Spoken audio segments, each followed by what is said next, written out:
ॐ तव कथामृतं तप्तजीवनं कविभिरीडितं कल्मषापहं श्रवणमङ्गलं श्रीमदाततं भुवि गृह्णन्ति ये भूरिदा जनाः।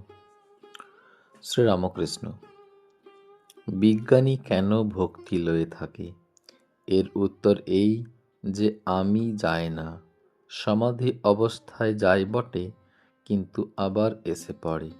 আর সাধারণ জীবের অহং যায় না। অশ্বত্থ গাছ কেটে দাও, আবার তার পরদিন ফেংড়ি বেরিয়েছে। সকলের হাস্য। জ্ঞান লাভের পরও আবার কোথা থেকে আমি এসে পড়ে।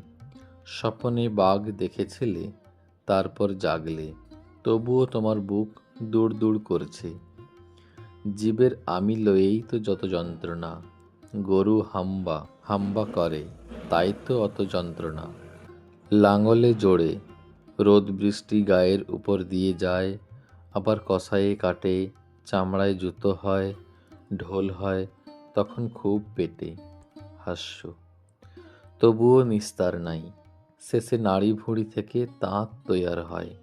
সেই তাঁতে ধনুরির যন্ত্র হয়। তখন আর আমি বলে না, তখন বলে তুহু তুহু, অর্থাৎ তুমি তুমি। যখন তুমি তুমি বলে তখন নিস্তার।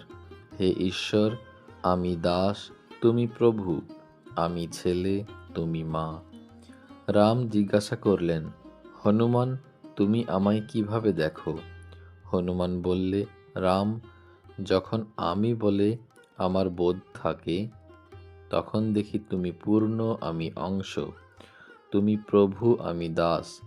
আর রাম, যখন তত্ত্বজ্ঞান হয়, তখন দেখি তুমি আমি, আমি তুমি। সেব্য সেবক ভাবি ভালো, আমি তো যাবার নয়, তবে থাক শালা, দাস আমি হয়ে। ওং নিরঞ্জনং নিত্যমনন্তরূপং ভক্তানুকম্পাধৃতবিগ্রহং বৈ ঈশাবতারং পরমেশমিড্ডং তং রামকৃষ্ণং শিরসা নমামः।